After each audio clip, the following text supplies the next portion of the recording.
Ndava kurira kwedu ndokwaitisa mutyutyu kune mabhinya. Kurira kwedu ndokwaitisa kuti ivava vapedza kuba mari yenyika vafunga kuti mari haina kukwana, voba upenyu.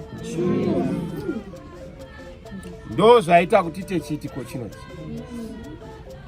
Matongerwo enyika haasi ekupokana. Matongerwo enyika haasi ezvibhakira.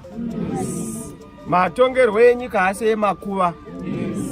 Chero tikaenda kumakudo haana kupata sezvizvi. Hauwani makudo achirova nazvo kusvika pakuvigana. Asi uchaona kuti kune vanoita izvozvo. Ndava vakabatwa nemadhimoni enyika.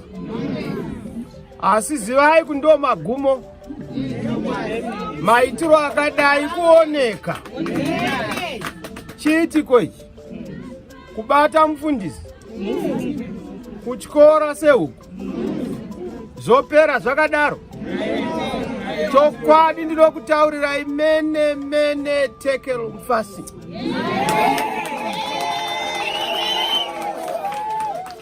Umambo hunopera. Anopedza umambo havasi vanhu. Una Mwari kudenga. Maita yenyu.